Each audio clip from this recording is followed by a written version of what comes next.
Look at me. You think I'm gonna spend the rest of my life in this flop house? Watch it, Goldie. No, sir. I'm gonna make something of myself. I'm going to night school, and one day I'm gonna be somebody. That's right, he's gonna be mayor. Yeah, I'm mayor. Now that's a good idea. I could run for mayor. Yes, fish eaters, the days of troublesome scaling, cutting, and gutting are over. Because Super Bassomatic 76 is the tool that lets you use the whole bass with no fish waste without scaling, cutting, or gutting. Here's how it works. Catch a bass, remove the hook, and drop the bass. That's the whole bass into the Super Bassomatic 76. Now adjust the control dial so that that bass is blended just the way you like it.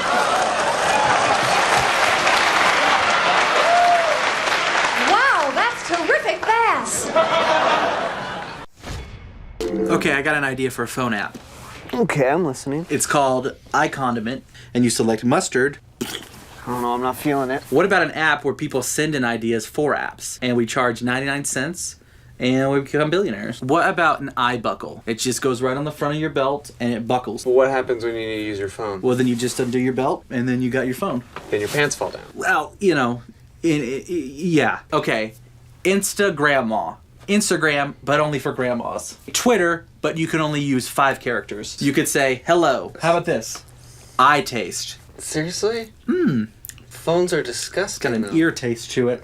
This is a horrible idea. Eyeglasses. The only app you'll ever see. You turn the app on, and you put the phone right in front of your face, and then the phone sees for you. I don't understand. Okay, let me help you. Okay, so take off these old things. Okay. You need your prescription?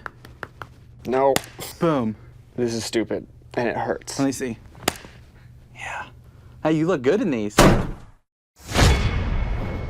I've built a lot of my success off finding these truly gifted people and not settling for B and C players, but really going for the A players. And I found something.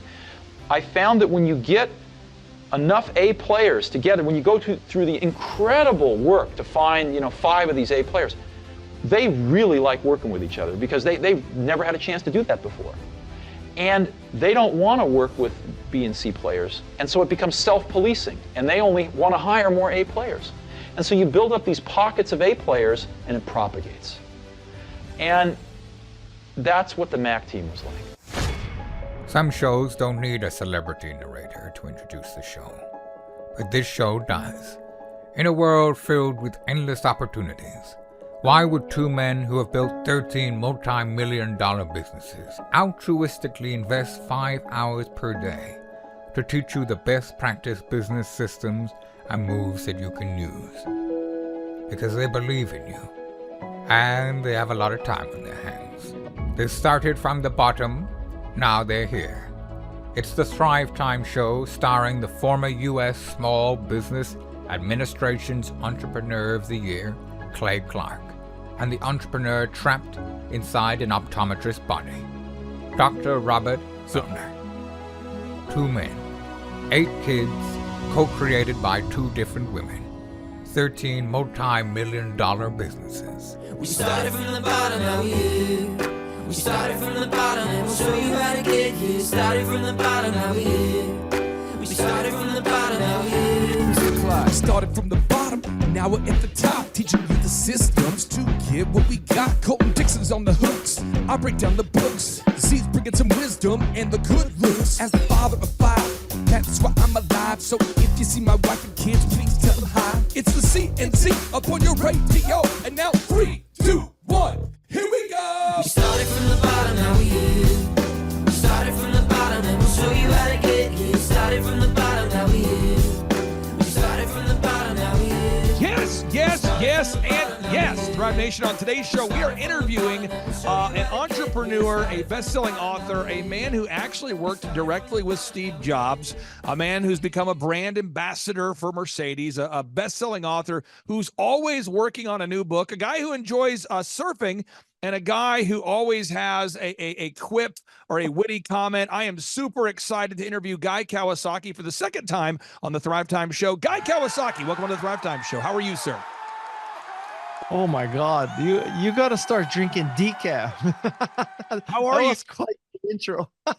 Well, sir, I got to ask you, last time I interviewed you, you were working on a different book. And before we get into your new book, I want to go back to the beginning. When Okay. did you first show up in Silicon Valley? When did that happen? How did that happen? Well, depending on how you define showing up, I went to Stanford, and that was in 1972. So you could make the case that that's the first time I was in the Valley.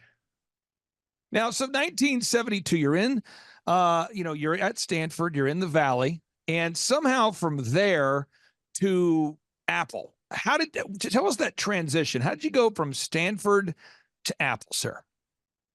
Well, I am living proof of the goodness of nepotism, because my college buddy and roommate at Stanford, after we both went on our separate careers for a while. In fact, I went to law school for a couple of weeks and dropped out. And then I got an MBA, and I was working in the jewelry business of all things. And I fell in love with computers, and he was already in computers, and he was in the Macintosh division. So he recruited me. Basically, I went from the jewelry business to the computer business, the Macintosh division. And so I had no qualifications for that. I had an undergraduate degree in psychology. Fundamentally, my business experience was working for a jewelry manufacturer. I did a short stint for a software company, but not enough to justify hiring me. So it's, the lesson is be nice to everybody in college, because you just never know when they might give you a job.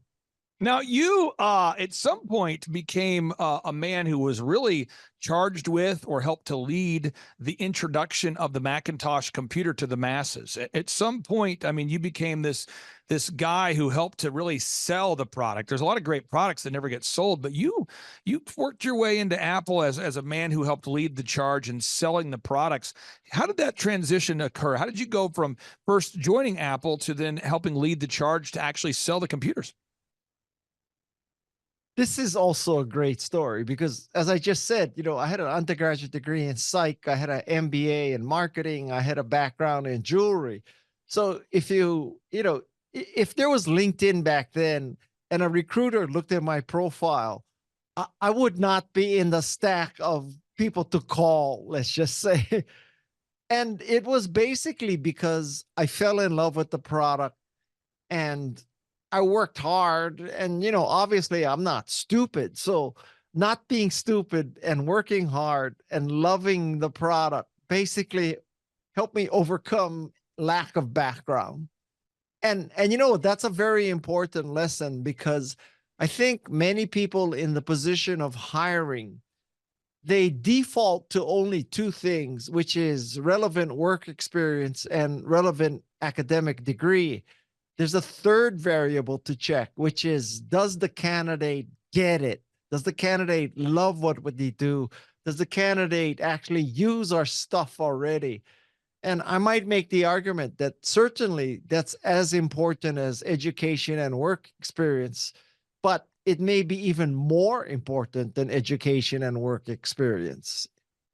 You worked for Steve Jobs, and you demonstrated through your hustle, through your love of the product, through your you got it. And Steve Jobs was a guy who got it. But a lot of people did not like Steve Jobs. And I'm a guy who has always looked at Steve Jobs as an enigma. I mean, you look at what he did with Pixar, basically saving the brand. You look at how he introduced, downloadable music. You look at how he introduced the iPhone, the iPad, the personal computer. He did so many things, but I think he was one of the most misunderstood people. Could you tell us what was it like working for him, or do you have any stories about working with him that demonstrated his personality type? How long does your podcast go? So I'll tell you a Steve Jobs story. So one day I'm in my cubicle and I'm working.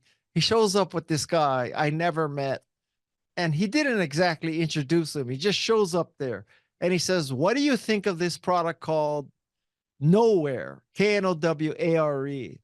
I said, "Steve, it's educational software. is kind of mediocre. It doesn't really take advantage of the graphics or the speed or user interface of Macintosh. It's not that strategic for us. The company's not that a big deal for us. And then he turns to the guy, and then he turns to me and he says, I want you to meet the CEO of nowhere. So talk about a set. Now, Steve, again, this is a guy, Steve Jobs. I mean, like him, hate him, he changed the world. And Steve Jobs once said this here during his Stanford address, and I'm sure he said it during other times and different times he talked to the team, but he said here famously while addressing the Stanford graduating class, he said, remembering that you're going to die is the best way to avoid the trap of thinking you have something to lose. You're already naked. There's no reason not to follow your heart. Working for Steve, did you see a guy who was insanely passionate about life, or what was he like in a staff meeting or around the office on a day-to-day basis? He was scary. He was scary because not only was he passionate and smart, he did not suffer fools. I mean, he would not hesitate to just rip you to shreds in front of your peers. And that was very intimidating because when he ripped you to shreds, 99 times out of 100, he was right. And so you constantly lived in fear of being just ridiculed and stuff. Now, when you hear me tell you this, many people would say, oh my God, what an asshole. How could you work for somebody like that? But I'll tell you something. Everybody who worked for him loved the experience, and we would not go back and change that. And I'll tell you why. And it may take 10 or 20 years for people to realize this, but the coaches and the teachers and the bosses in your life, the ones that help you the most, were usually the toughest. When you're inside the battle, you're thinking, oh, I got to find an easy teacher who grades easy, doesn't give homework. Easy boss lets me get away with murder. I can telecommute from Bali. He doesn't care. She doesn't care. And from the outside looking in, you wouldn't say, oh, I want to play for Vince Lombardi or Bobby Knight, to use sports analogies. But the people who did that, they love Vince Lombardi, they love Bobby Knight, they love Steve Jobs, and it was an honor and privilege to work for him. The danger of looking at Steve from the outside looking in is that you hear stories like that and you conclude that he was an asshole, which he was, but people confuse being an asshole with being a genius. And it's very easy to get the asshole part. It's hard to get the genius part. So, you could make a very deep philosophical discussion. Being an asshole help you be a genius, or being a genius meant that people would tolerate you being an asshole. That is a question to ponder for the ages. Now, before I get into your new book and all the new things you're working, I have one more Steve Jobs question for you, because sure, Steve had a quote that he said, or he's quoted as saying, that had a big impact on my life. And I was building a massive entertainment company at the time called DJconnection.com. I haven't owned that company in over 15 years, but we were doing about 80 weddings per weekend. So 4,000 weddings a year, sound, lights. 80 weekends? 80 weddings every weekend. Okay. Oh my God. It was a wild world for me. Plus I ran a big bridal exhibit show. It's like a bridal showcase. And then I had a party rental company. I had a lot going on. And so Steve Jobs, in one of his quotes, he said that simplicity is the ultimate sophistication, which sort of reminded me of the William Shakespeare ode to William Shakespeare, brevity is the soul of wit.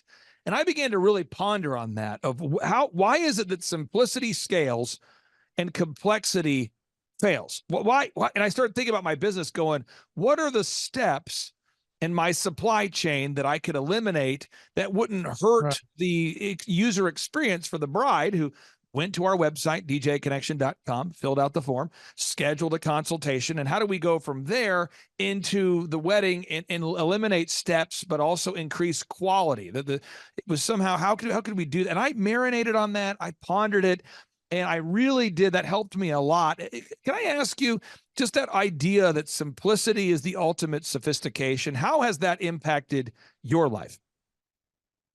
Well, I'll tell you something. Steve Jobs was more Japanese than me. So the Japanese have this mentality of elegance and simplicity and minimalism. And Steve believed in all of that.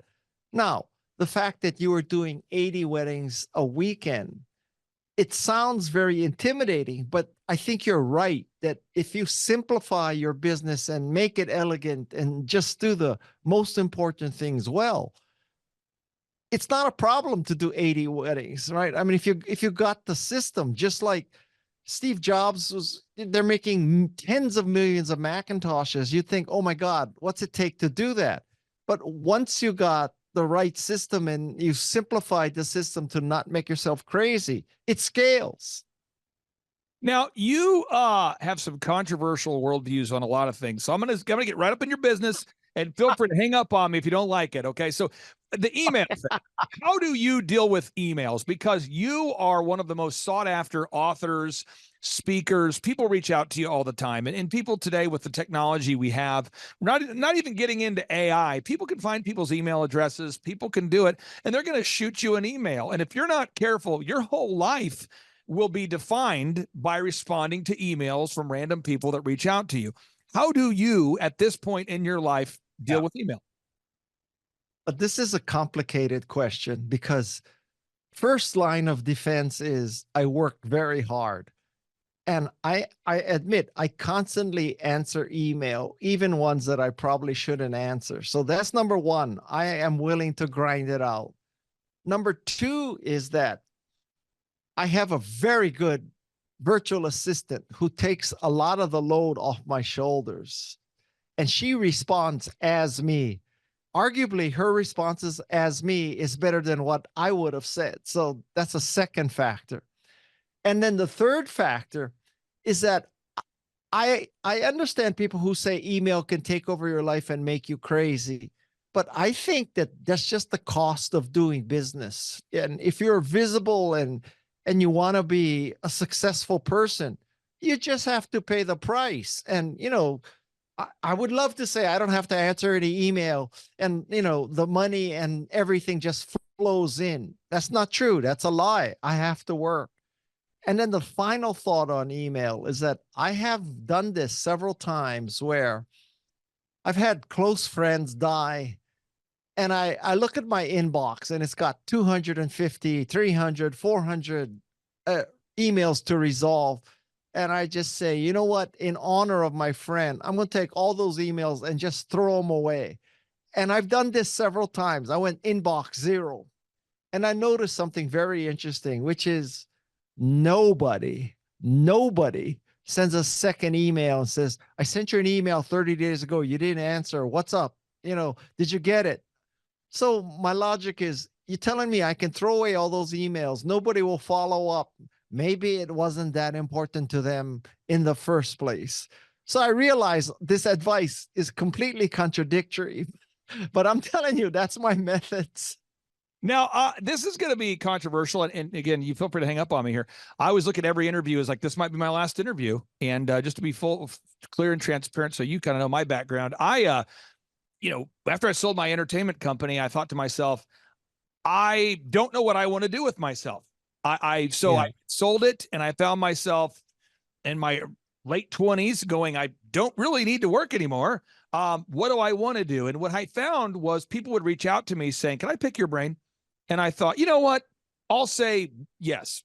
And then I said yes. And yes, we have 5 kids. And my wife says, honey, perhaps you should charge people to help them. And I said, okay, but let's just do something that makes sense to me. I'll get a small percentage of the growth. So that's how I derive an income. My podcast is not an income generating resource for myself. I team up with entrepreneurs. I only take 160 in what I call my master class. And I just get a small percentage of the growth. And so I have very little turnover, very few new clients. And I just kind of help those 160 along the way. Kind of a poor man's version of Paul Graham from Y Combinators. That's what I do. So because of that, I feel like I can ask questions. And I know that certain guests will never hop on my show again. And that's okay, because I'm not trying to monetize my show anyway. So here we go. When Steve Jobs died, when Steve Jobs died, you probably had to think about your death. And when my dad died of Lou Gehrig's disease a few years ago, I had to think about my death.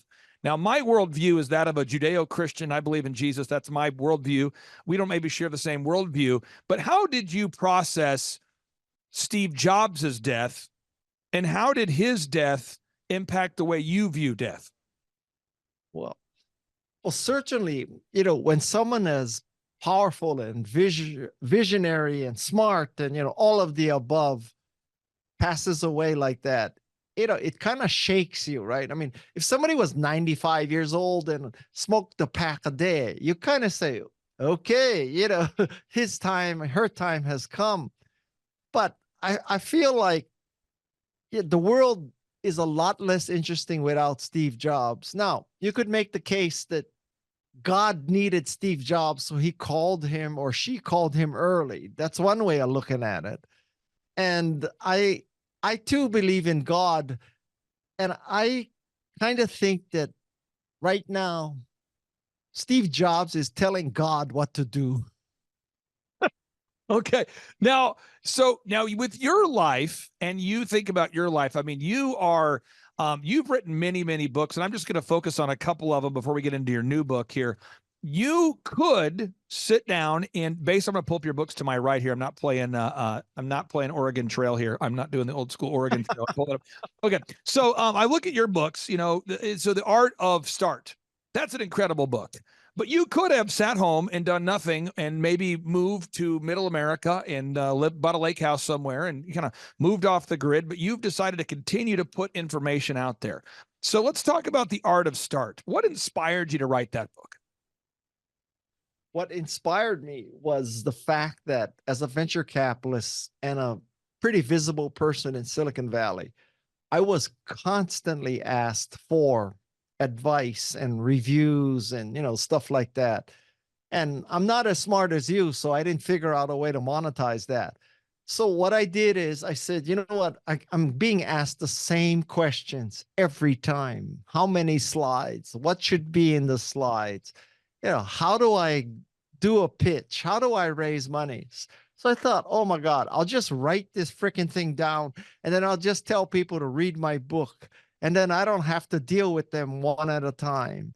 So that's kind of the sarcastic way of looking at it. I also feel quite fortunate to have known Steve Jobs, known entrepreneurs, done some companies. And I truly do believe in the concept of noblesse oblige, although I have changed noblesse oblige to success oblige. And I believe that in the last part of your career, what remarkable people do is they pay back. They pay back because of their good fortune. And, they went through a door because of luck and hard work and whatever.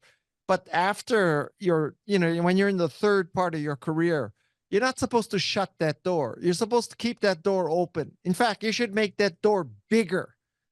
So, we've been talking about death. When I die, I want people to say that I helped them make a difference. When you were 38 years old, you wrote this book called Selling the Dream, 1992, actually. And Selling the Dream, that was a very hopeful, optimistic, very practical book about how to promote products. A lot of times people talk about their product, their idea, their vision, but how do you sell that thing? And it was an unapologetic book about how to promote a product, how to get it out there. Why do you think a lot of entrepreneurs, feel almost bad about promoting a product, or they have a reluctance to promote the product? Why do entrepreneurs have that dissonance all the time about getting out there and pitching that thing? Yeah, that's a complicated question. I mean, one factor is just, it's kind of human behavior that you don't want to be seen as the shuck and jive, Joe Isuzu, show me the money, Tom Cruise as Jerry Maguire, right? I mean, that's just not cool. So that's one factor. I think a second factor is that I think deep down inside, they realize that maybe their product isn't so good. So they feel guilty that they're trying to promote it because they know they're trying to make people buy, shit. and they shouldn't. So that's a second factor. And the whole thing about evangelism, which is different than sales, evangelism is the concept that you're bringing the good news. So the good news of Jesus was eternal life. The good news of Macintosh was increased creativity and productivity. Now I'm the chief evangelist of Canva. And Canva's good news is you can be a better communicator. You can be a graphic artist too. So when you have good news like that, you don't have to hesitate about trying to get people to use it. In a sense, the difference between evangelism and sales is that an evangelist has the other person's best interests at heart, not just his or her own. So let's talk about Canva for a second. First off, what is Canva for anybody out there that doesn't know what that is? And then you're I believe described as a brand ambassador for Canva. So I guess what is a brand ambassador and what is Canva? Well, Canva is an online graphics design service. And what it enables you to do is that literally within minutes, faster than you could even boot Photoshop, it enables you to create finished graphics. So with Photoshop, you're giving a blank canvas and 200 tools and you have at it. With Canva, Canva has figured out, the few hundred common uses of graphics, Instagram, square format, Etsy store background, Facebook album, Facebook post, all the comments, 16:9 presentations, websites. And so there's templates for every one of those things. If you want to make a TikTok video, you go to Canva, you enter the word TikTok, and it shows you all these templates for TikTok videos. You pick one of those templates, you obviously put in your own pictures and your own text, and within minutes, you're done. So rather than giving you a blank canvas and saying, God bless you, have at it, it helps you with these templates. And that has been a game changer for people. So you wrote this book called Wise Guy, which, by the way, I think of all the book covers, that's the one you look the best on. Of all the photos, and you Google Guy Kawasaki and you look you up and you click on images, and after all the Photoshop and all the photographers, you know how it is. You sit for an hour, people taking photos and stuff. The Wise Guy cover is a really great cover. That's just my take on it. Wise Guy, what made you write Wise Guy? I wrote Wise Guy because, first of all, it is not a memoir or an autobiography. Wise Guy is a compilation of all the stories in my life and the lessons that I learned. And so that's my previous book. And you could kind of make the case that Wise Guy is this compilation of Guy stories. Think Remarkable is a compilation of 200 of my guest stories. So I went from guy-centric to remarkable people-centric. Remarkable people. You hang out in Silicon Valley all the time. Obviously, Steve Jobs is the name that many people think of when they think about Steve Jobs. You also mentioned that you have been and you still are an investor. You've been an investor in businesses. And I think a lot of people, when they think about a venture capitalist, they think about a guy who analyzes a business and never gets it wrong. But most of the venture capitalists that I've ever met have told me that they basically try to meet with as many entrepreneurs as they can, and they hopefully select 10 that they think that are most likely to win or be successful, and maybe they're successful 10% of the time. That's what I keep hearing, but I'd love to hear from you. What's your approach to venture capitalism? Well, I served as a venture capitalist for a while, and I do not like that business because fundamentally that business, 99.9% of the time, you're saying no. And I'm just not, I'm just like a more positive, uplifting, upbeat kind of person. I want to say yes to everything, but you got to keep saying no. And even when you say yes, that 1 out of 100 times, you know that 1 out of 100 of the 100 that you said yes to is going to be successful. So it's a very, very small game. And I almost think it's random because when I look at the decisions I made and the companies I thought were sure winners and the companies I passed on and I thought were sure losers, I can't tell you that I had a very good track record. So for people outside Silicon Valley, just so you understand, the way venture capital truly works is you throw a lot of things up against the wall. Some of them stick. Then you go up to the wall and you paint a bullseye around what's stuck. And you say, I hit the bullseye because I'm so smart. Well, you can always hit the bullseye if you paint it afterwards. So let's get a little philosophical, then we'll get into your new book here, a little bit of philosophical. Again, you have got a passion and an energy to your work. My wife always asks me, why I'm so motivated to work. And I derive my passion a lot from my faith. That the Hebrew word for work means worship, and worship means work. And so I believe as a Christian, the Bible states I'm supposed to work as unto the Lord. So whether I'm getting screwed over in a deal or whether the deal's going well, I just feel like I'm supposed to bring my A game every time. There's other people like Michael Jordan, who was the best at what he did, and he just wanted to bring his A game every time. It was maybe a pride thing, a work ethic thing. I don't know how to describe it. Everyone has their own different driving force. What is it that's driving you at where you're at in life right now to continue putting out content, lowering your standards to do interviews with guys like me? What's motivating you? That's not true. Listen, when I die, I really want people to say that I made a difference. And I don't want them to say, oh, he made $1 billion, or, oh, he became a hedge fund billionaire and he rooted out plagiarism. I mean, I want people to say that I empowered them. I empowered them with my podcast, with my books, with my speaking, with my investing, with my advising. I want to be a catalyst to help people make a difference. What is the website that you call home these days? I know you're doing a lot of work behind the scenes for a lot of different brands, but what's the website that our listeners need to go to hear directly from you? What's the official website? Well, yeah, you ask questions that seemingly are simple, but it's complicated. So, well, maybe not obviously, but I have GuyKawasaki.com, so I own that.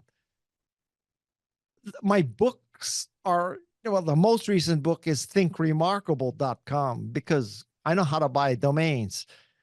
And yet I will tell you that the place that I am most on edge and transparent, for better or for worse, is probably LinkedIn. I use LinkedIn as a social media platform as opposed to someplace to find a job. I feel I have a moral obligation to use my platform for good. And some of that, using that platform for good, means taking strong stances that could, potentially make people not follow you or not hire you or not read your book. But I'm willing to take that chance. Now, tell me the new book here. What's the idea behind the new book and what got you fired up to write it? Yeah. So the idea behind the new book is I have been interviewing remarkable people for about 5 years right now. And these people are really remarkable. This is not, Joe Blow of Blow Consulting who wrote the Blow book. This is Steve Wozniak. I have MacArthur Fellows and stuff on my show. And at some point I figured out, man, there's a lot of good stuff in this podcast. But to get all that good stuff, you'd have to listen to 200 hours, or you could read 4,000 pages of transcripts. So what I should do is, using my 50 years of experience, act as the filter to take 4,000 pages of transcripts down to 170 pages in a book. So you have distilled what you believe to be the best of the best and put it into your new book. Yes. Now, I got to ask you, when we hop off today's interview and you wrap up your interviews for the day and you're done doing all the things you're doing, what are you doing after that? I mean, after you're done with all the business stuff, what are you doing today? That's my final question for you. What are you doing? I mean, after all the business stuff, what are you doing after that?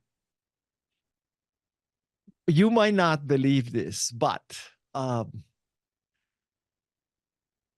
fold the laundry. I unload the dishwasher. I clean the kitchen. I vacuum. I do all that kind of stuff. I mean, I'm not, I'm not Jeff Bezos living on a yacht. And I find those things very satisfying. And I just like to do that kind of stuff. And my number one passion and is a hobby is surfing. It's raining right now or bad weather right now. I surf 2 or 3 hours a day. So between 2 or 3 hours a day of surfing, hour and a half of cleaning up stuff and my podcast, my day is done. Awesome. So you still surf 2 hours a day? I try. I'm very late to surfing. I took up surfing at 60, and that's actually evidence of a key concept from my book, which is the growth mindset. And, let's just say not a lot of people are taking up surfing at 60. Maybe they're playing golf. Mostly they're probably watching Fox. But I decided to take up surfing at 60 because of my daughter. And let's just say that's about 55 years too late. Wow. Well, I appreciate you opening your heart and your head to us today, sharing your worldviews and sharing about your career and your books. And I just really do thank you for your time. Thanks for hopping on the show for installment number 2 on the Thrivetime show. And I hope you have a great rest of your day there, guy. Thank you very much. And all the best to you. And thanks for the great interview. It's been a great interview. Thank you. Thanks a lot, brother. Have a great day. All righty. Bye. Hey, I'm Ryan Wimpy. I went to a small private liberal arts college and got a degree in business, and I didn't learn anything like they're teaching here. I didn't learn linear workflows. I learned stuff that I'm not using, and I haven't been using for the last 9 years. So what they're teaching here is actually way better than what I got at business school. And I went what was actually ranked as a very good business school. The linear workflow for us and getting everything out on paper and documented is really important. Like we have workflows that are kind of all over the place, so having linear workflow and seeing that mapped out on multiple different boards is pretty awesome. That's really helpful for me. The atmosphere here is awesome. I definitely just stared at the walls, figuring out how to make my facility look like this place. This place rocks. It's invigorating. The walls are super, it's just very cool. The atmosphere is cool. The people are nice. It's a pretty cool place to be. Very good learning atmosphere. I literally want to model it and steal everything that's here at this facility and basically create it just on our business side. I'm Rachel with Tip Top Canine, and we just want to give a huge thank you to Clay and Vanessa Clark. Hey guys, I'm Ryan with Tip Top Canine. Just want to say a big thank you to Thrive 15. Thank you to Make Your Life Epic. We love you guys, we appreciate you, and really just appreciate how far you've taken us. This is our old house, right? This is where we used to live 2 years ago. This is our old neighborhood. See? It's nice, right? So this is my old van and our old school marketing, and this is our old team. And by team, I mean it's me and another guy. This is our new house with our new neighborhood. This is our new van with our new marketing, and this is our new team. We went from 4 to 14, and I took this beautiful photo. We worked with several different business coaches in the past, and they were all about helping Ryan sell better and just teaching sales, which is awesome, but Ryan is a really great salesman. So we didn't need that. We needed somebody to help us get everything that was in his head out into systems, into manuals and scripts, and actually build a team. So now that we have systems in place, we've gone from 1 to 10 locations in only a year. In October 2016, we grossed 13 grand for the whole month. Right now it's 2018, the month of October. It's only the 22nd. We've already grossed a little over 50 grand for the whole month, and we still have time to go. We're just thankful for you, thankful for Thrive and your mentorship, and we're really thankful that you guys have helped us to grow a business that we run now instead of the business running us. Just thank you times 1,000. So we really just want to thank you, Clay, and thank you, Vanessa, for everything you've done, everything you've helped us with. We love you guys. All right. And now, ladies and gentlemen, I'm going to bring up my good friend Ryan Wimpy, and his dog, Odin. This dog has the ability to eat me, so I'm sort of concerned. I'll pass the mic to you. And Odin, you can have your own mic if you want, whatever you want, Odin. Okay, I'm a little bit afraid of Odin. Hi, I'm Ryan Wimpy. And I'm Rachel Wimpy, and the name of our business is Tip Top Canine. Our business is a dog training business. We help people with behavioral issues and teach their dog how to listen. When I was learning to become a dog trainer, we didn't learn anything about internet marketing or advertising or anything at all. Just dog training. And that's what's so great about working with Clay and his team, because they do it all for us. So that we can focus on our passion, and that's training dogs. Clay and his team here, they're so enthusiastic. Their energy is off the charts. Never a dull moment here at Thrive. We've been working with Clay and his team for the last 5 months, 2 of which have been our biggest months ever. 1, our biggest gross by 35%. Clay's helped us make anything from brochures to stickers, new business cards, new logos, scripts for phones, script for email, script for text message, scripting for everything. How I would describe the weekly meetings with Clay and his team are awesome. They're so effective. It's worth every minute. Things get done. We'll ask for things like different flyers, and they're done before our hour is up. So it's just awesome, extremely effective. If you don't use Clay and his team, you're probably going to be pulling your hair out, or you're going to spend half of your time trying to figure out the online marketing game and producing your own flyers and marketing materials, print materials, all the stuff like that. You're really losing a lot as far as lost productivity and lost time, not having a professional do it. It has a real sense of urgency and that actually knows what they're doing when you already have something that's your core focus that you already know how to do. You would also be missing out with all the time and financial freedom that you would have working with Clay and his team. We would recommend Clay and his team to other business owners because they need to be working on their business, not just trying to figure out the online game, which is complex and changing daily. So no one has a marketing team too. Most people don't. They can't afford one, and their local web guy or a local person that they know probably can't do everything that a whole team and a whole floor of people can do in hours and not just weeks or months. There's a definite sense of urgency with Clay and his team. I used to have to ride other web people, really ride them to get stuff done, and stuff is done so fast here, and there's a real sense of urgency to get it done. Oh, look at this cute baby. What a great baby. Quality baby. That's a healthy baby. Okay. Thrive Nation, on today's show, I'm very excited for you to hear this success story about this wonderful couple that, Sean, I would describe them as they are killing the game in the most nonviolent way possible. They're killing the game. Yeah. In the most nonviolent way possible. They are blowing up in a good way. Folks, I'm telling you, these folks are really growing their business, and what makes them great is they're really kind, hardworking, diligent people, and we're honored to serve them. We've got Jenny and Mike here joining us. Jenny and Mike, welcome to the Thrivetime Show. How are you two? Hi, thank you. Good. We're doing well.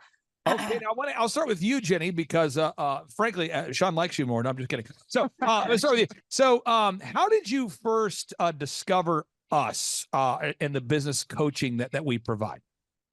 So I was listening to different podcasts about business. I was starting up our business. And so you were the first one to pop up on our podcast on Apple. I think Apple is what I was on. And so I started listening to you. I got on your website, and I was just a little girl starting a business. And I said, I'm going to ask this guy to be my coach. And I don't think I'm going to get a shot, but sure enough, within a week, you called me. Now, who is this cute child here? But Micah, who is this cute kid here? It's Lennon Rose. She is about to be 10 months old. I hate to do this to you, but can you kind of hold up the baby to the camera a little bit? This is probably, look at this cute baby. What a great baby. Quality baby. That's a healthy baby. Okay. So Mike, can you tell us what's the name of your website there? I think people want to look you up and verify you're real people that don't just happen to have a cute baby. Yeah. Our website is newconcept.healthcare. Newconcept.healthcare. So newconcept.healthcare. I'm going to pull it up right now, folks, so we can all verify that they're not just a couple who's taking advantage of the cute baby they have to get a podcast here. This is a real couple. Okay, so I'm pulling it up here. So this is the website. It's newconcept.healthcare. And can you tell our listeners what services do you guys provide at newconcept.healthcare? So we offer more functional medicine. So we offer IV therapies. We offer hormone replacement therapies.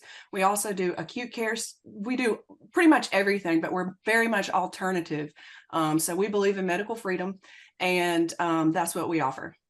And you guys, you reached out. Do you remember that initial consultation there? Do you remember, Mike, that initial consultation? Do you remember what that was like? Yeah, it was actually pretty overwhelming that we were starting this business with absolutely nothing, and we had the opportunity to work with Thrivetime Show. Well, the one thing I always try to do is, my father, great guy, may he rest in peace. He worked his tail off like so many people do, and there was no real economic result that was achieved from it. There wasn't any, he had the college degree. He's working 2 jobs. I remember he's late 30s. He's working at Domino's, delivering pizzas, working at Quick Trip. He worked at furniture stores. And I always try to look at every new client we have as though I'm talking to my dad, because like, what would my dad, what could he have learned at the age of 37 that could have changed the financial trajectory of his life? And I try to look at it that way. And so you guys, I paired you up with Sean. You've been working with Sean, I believe, Sean, since October of 2020. Is that correct, Sean? I think that's when they started their business. It wasn't until about April of 2021 when we actually got going. So April of 2021. And at that point, from that point to now, Sean, how much of growth have you guys achieved from 2021 to now? Do you know that number? Yeah, I mean, we're sitting at 2023 revenues were 821,000, and they're in October of 2020. Like they only had a few months, but they made about 95,000 by the end of 2020, and then we grew significantly that first year to about 375% to 588,000, and we continued to grow there ever since, all the way up to where we're getting close to the $1 million mark at this point here, just like 3 years in. Jenny, how would you describe the growth? Would you say you've doubled? Are you 5 times larger? How would you describe that? Oh no, I definitely feel the growth. There's been some growing pains, and you guys have helped us through that too. So it's been amazing. It's been amazing to help people, because that's what I'm passionate about. And you guys have really helped us expand and tell people what we're about. So step one here, we do this with all the clients. I'm gonna walk people through the steps. We really needed to nail down your branding, and that's a big thing, because branding is to humans what clothing is. So as an example, you wake up today, folks, if you run around and you're streaking through life, you're probably not going to get a lot of conversations started.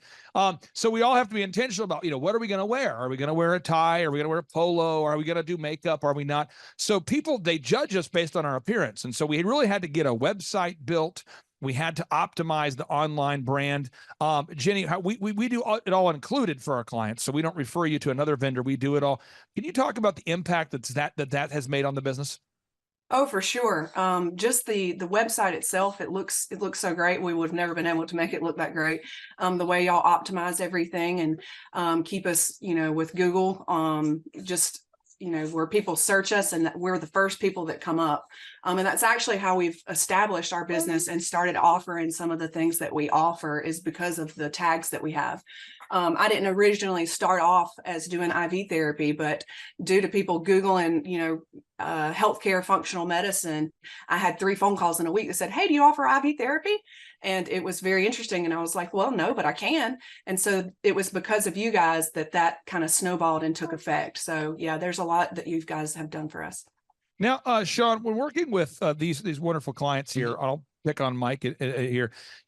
You always say great things about Mike and Jenny. What makes them good to work with? Because I want to make sure for anybody out there, if you go to thrivetimeshow.com, I consistently offer a free 13-point assessment. I've been doing that since 2005. I do it without reservation. There's no obligation, but there's usually about 1 to 2 knuckleheads a week that will fill out the form, and probably 20 really great people that fill out the form. And then we only take on 160 clients. And so I don't want anyone to waste their time. What makes Mike so great to work with? Well, Clay, I mean, when I first started coaching, you taught me about these 2 types of business owners. There's the happy hopers out there, and then there's the diligent doers. And I think these guys are a great example of the diligent doer. They continually apply effort to work on their business, not just in their business. They consistently show up to their meetings. They track all of the critical numbers of their business, and they're aware of what's going on with all of their employees. They're paying attention to all the little things going on. They're keeping all the plates spinning, and they ask great questions they actually really do make a great effort consistently to apply our systems and help their business grow. And it's been working. So step one, we get the branding nailed down. That's the website, the print pieces, the logos, the business cards. But then you have to develop that online reputation. Now that can be a tough thing to do, Jenny. And I'll just, I'm not, this isn't a backhanded compliment. I'm just saying, but for people that are humble and very kind, of which I would put Jenny in that category, sometimes asking for reviews is more difficult because you almost feel like you're self-promoting. I've never had this conversation with you, but has that been difficult for you to ask people to give you video reviews and Google reviews after you provided the service, or was that easy for you to do? It's not easy. It still isn't easy. Okay. It is. It's difficult because you feel like you're begging for something, even though you know you did the right thing. Yeah. So it's difficult for me. It's just my personality type, but we get it done anyways. I'll find this for the diligent, kind customers we work with. It's very difficult sometimes to ask for those objective reviews from real customers. And I find that from my clients I've worked with that are sort of like self-described barbarians. I had a guy years ago I worked with. I won't mention his name or his industry, but I'll just say he's obsessed with physical fitness. And he told me, he says, I'm kind of a business barbarian. You tell me what to do and I will slay the dragons. And I'm like, okay, you need to get Google reviews from everybody you've ever, worked with. And he's like, oh, I'm on it. And this guy's just shamelessly calling through his phone and just lighting people up going, give me a review. Come on, give me a review. Why will you not give me it? I'm like, go ahead, dial it down a little bit. So again, you guys are humble, diligent doers. You're the ideal person here. So I appreciate you sharing that. The next thing we had to do is we had to create a no-brainer. Now, a no-brainer is an offer so good, so amazing that people simply cannot say no to it. Now, I won't mention the name of the company, but I worked years ago and I still work with this company. They're a medical company. They're doing well now. And for whatever reason, they put on their website, first initial consult, $497. And he went to one of these like borderline spiritual motivational conference things where Jesus isn't described, but they kind of talk about metaphysical alignment and getting your woo-saw, getting in your groove, alignment, no friction. And he came back and he's like, Clay, I believe in the 7th, the number of completion. I go, I agree. He says 4 is the number that's urgent. I'm like, okay. And I go, what? He's like, I don't want tire kickers. So I'm going to do $497 for my first consult. That way I don't deal with the tire kickers. And I'm like, Doc, I love you so much. You're a doctor. I love it. You don't have any customers, though. That's why you came to me. You don't have any customers. So why don't you do a first free consult? Say, I'm not going to do it. I'm going to kick out Sean the tire kicker. So I'm sure you've never seen this with a client. Oh, never. And so now what makes it worse is his wife also went to the Metaphysical Alignment Motivational Jackassery Festival. And she was like, 497 is the number. I had a dream about it. I'm like, yeah, because you probably talked about it all weekend. You probably are subconsciously thinking about it. You're probably creating a neural pathway related to 497. And so anyway, after about a year, he finally says, okay, I came to your conference and I saw a person that did the first consult for $1. I'm going to go with that. And now his business is blowing up. Could you talk about your no-brainer, your first consult for $1? How has that helped you having that no-brainer offer?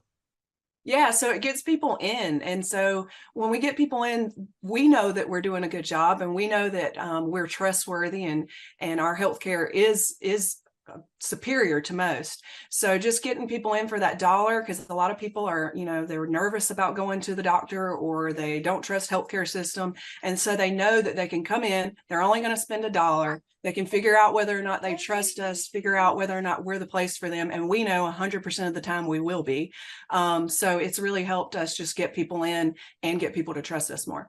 Now, once somebody fills out the form, folks, again, there's a linear pathway here. I'm trying to give you a visual here. So you establish your revenue goals. You figure out your numbers to break even. You figure out how many hours a week you're willing to work. Even though you have a cute baby, you got to figure out how you're going to get it done. Step number 4 is you define your unique value proposition. What makes you unique? That's something you and Sean have worked on together.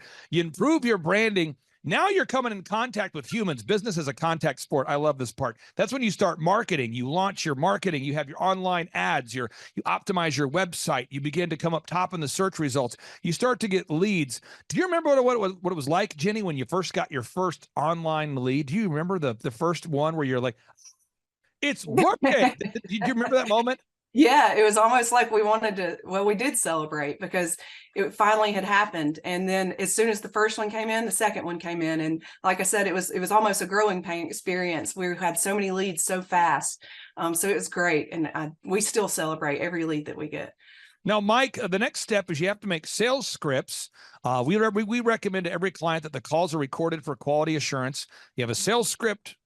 The calls are recorded for quality assurance. You have a one sheet that tracks your pricing. You have pre-written emails.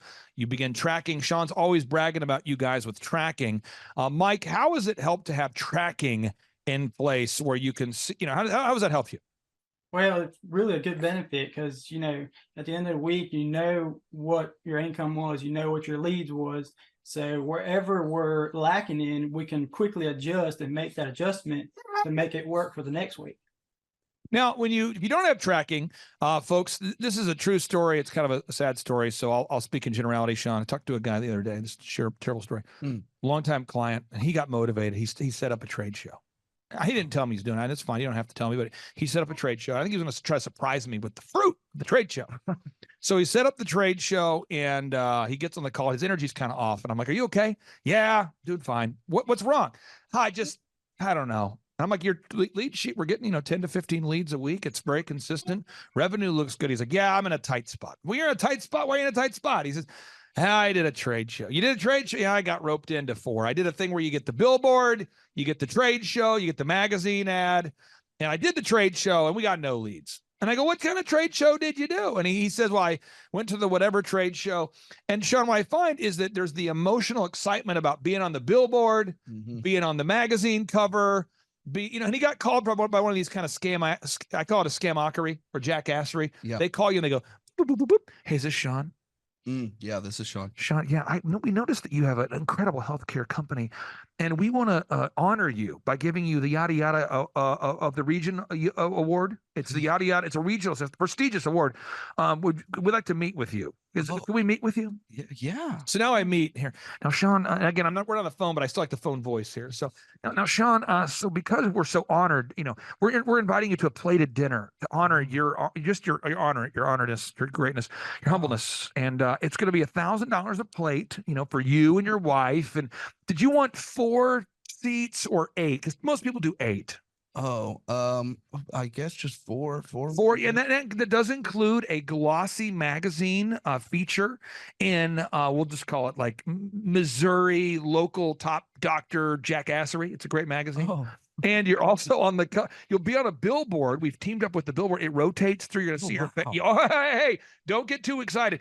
And just because we're honored, we're not, again, we're just honored. Now, did you want to do the 4 tickets, sir? Yeah, absolutely. Now, the way it works is it's going to be 4 payments of $4,000 for a total of $16,000. And no, I'm serious. And now they're in the trade shows, and he's going to the trade show, and there ain't nobody there. There is nobody there. To be technical, nobody was at this trade show. I mean, everybody was not at the trade show. No, he's got photos of like him and his wife and his team in an empty booth, and he's got a magazine and no leads are coming. And he was so excited to tell me, I'm sure you've never encountered this sort of thing. Virginia, have you, Jenny, have you ever seen a situation where that sort of shamockery advertising has been entered into your world in some capacity? I've been there. I've been exactly what you're talking about. And I've set up everything and paid employees. And I felt like I was nothing more than a free pin show. The only people that were there were people looking for free pins. Oh, I know. And it feels terrible. And then you kind of have to sell it to yourself all day. But, guys, we're getting our name out there. Sean, can you pass the megaphone back there? Right behind you. Yeah, because I tell people, if you want to get your name out there, what you do is you just run outside and say, "All right, come visit New Concept Healthcare." And people go, "Why are you yelling at me? I'm trying to shop for my groceries." New Concept Healthcare. Get my name out there. Getting the name. Like, is this effective? Of course it's effective. I'm getting my name out there. And then that leads to buying frisbees, branded frisbees, koozies. You know what I'm saying? Branded pins. Yes. And all of a sudden, you buy these things. Sean, you know what I'm talking about. Oh yeah. Okay. Yeah. So now we have to do, and I'm going to show you. This is kind of the back end of one of my companies called Elephant in the Room, and you do a search for eitrlounge.com. And then you go to /staff. I'm not going to give you the password, folks, but you log in, and these are all the systems needed to run the haircut chain. Now, one thing I thought was very interesting is Truth Social, President Trump's the social media platform. The other day they were disclosing, Newsweek was disclosing the revenue of it. Oh, and I just want people to know this because I think, and just full disclosure, I'm a very conservative person, but I just want people to see this. This is just something to look at. Truth Social, they declared in their filing that they did $3.3 million of revenue and had $49 million of losses, which, by the way, that's very normal for a tech startup company. And their users are going up. And they're having there's like a reaction in the marketplace. People are actually putting more money in. They're investing. The stock price is going up. But I don't know anybody that I've met in my life. But I've never been a client that can afford to bring in 3.3 million and lose 49 million. You know, so like for my haircut chain, we have 5 locations. We bring in more than 3.3 million, and this just in, we don't spend 49 million. You know, so we have to. We call it a lean startup. You got to keep that thing lean. And so when you go to eitrlounge.com/staff, every document needed to manage the business is here. So the opening checklist for the manager, you click here, boom. This is what the manager has to do to start the day. Everything is documented, and that's kind of where we're at right now with Jenny and Mike's business. We're in the process of building all those checklists.